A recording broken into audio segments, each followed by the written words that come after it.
How do I replicate the functionality of an associative array using a dictionary inside of C#? First, let me talk for a second about associative arrays. Some other languages use them natively.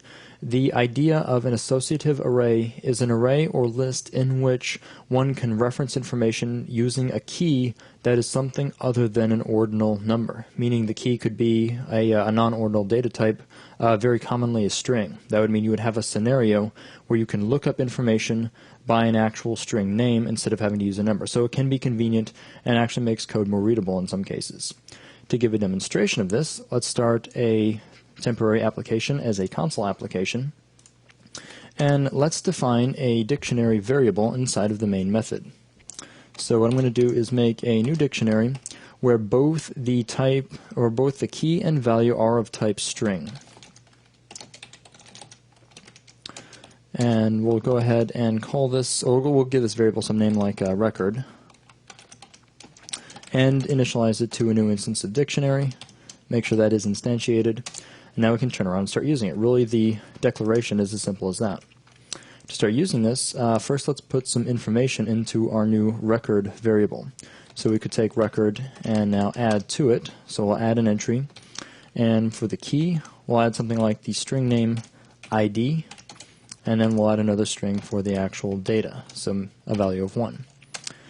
And we'll add a few of these, what I'll call fields, to this record.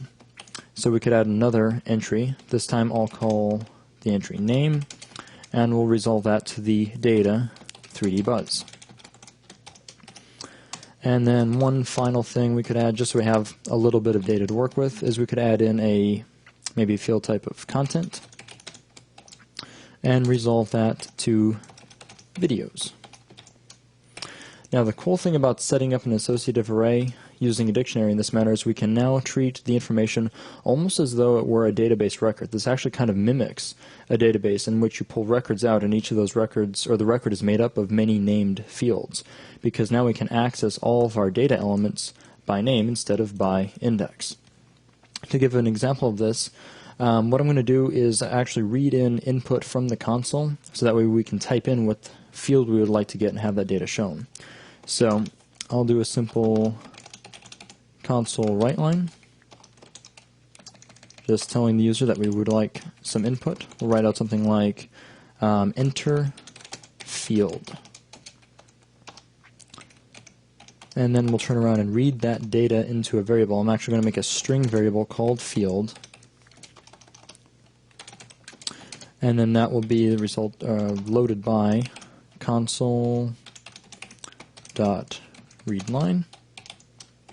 Once we have that information, we'll look up that field and then show it on the screen. So now we'll do another console write line,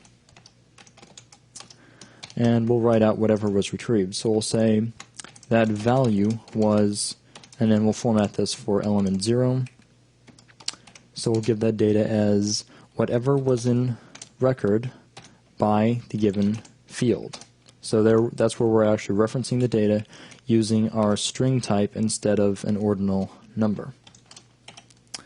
And after we write that to the screen, I'll do another console read line to hold up execution, and we can see what was shown. So if all of this works, we should be able to run the program. And let's begin with ID. So if we enter the field ID, that resolves to 1.